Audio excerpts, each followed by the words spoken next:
Deuteronomio Kapitulo 25. Kung magkaroon ng pagkakaalit ang mga tao, at sila'y dumating sa hukuman, at sila'y hatulan ng mga hukom, ay kanilang ang mamatuwiran ang may matuwid at hahatulan ang salarin. At mangyayari, na kung ang salarin ay marapat paluan, ay padadapin siya ng hukom sa lupa, at papaluan sa kanyang harap, ayon sa kanyang sala na may bilang. 4 na paang palo ang maibibigay niya sa kanya, huwag niyang lalagpasan, baka kung siya'y lumagpas, at paluan niya ng higit sa mga ito ng maraming palo, ay maging hamak nga sa iyo ang iyong kapatid. Huwag mong lalagyan ng pugong ang baka pagka gumigiik. Kung ang magkapatid ay tumahang magkasama, at isa sa kanila'y mamatay, at walang anak, ang asawa ng patay ay huwag mag-aasawa ng iba sa labas, ang kapatid ng kanyang asawa ay sisiping sa kanya, at kukunin siya niyang asawa, at tutuperin sa kanya ang tungkulin ng pagkakapatid ng asawa. At mangyayari, na ang panganay na kanyang ipanganganak ay hahalili sa pangalan ng kanyang kapatid na namatay, upang ang kanyang pangalan ay huwag mapawi sa Israel.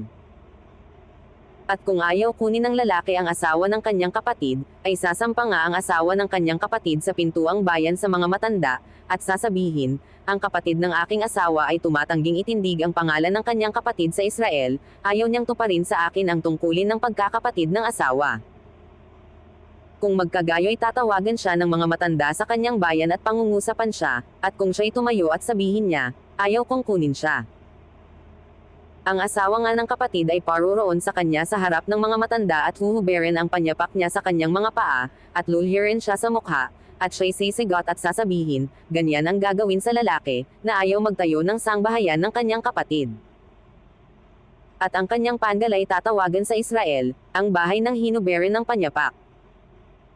Pag may dalawang lalaking nag-away, at ang asawa ng isa ay lumapit upang iligtas ang kanyang asawa sa kamay ng nananakit sa kanya, at iniunat niya ang kanyang kamay at hinawakan niya ang mga sangkap na lihim.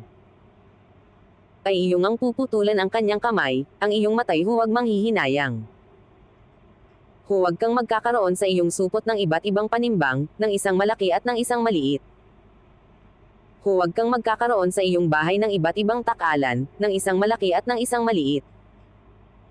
Isang tunay at tapat na takalan magkakaroon ka, isang tunay at tapat na takalan magkakaroon ka, upang ang iyong mga araw ay tumagal sa ibabaw ng lupaing ibinibigay sa iyo ng Panginoon mong Diyos.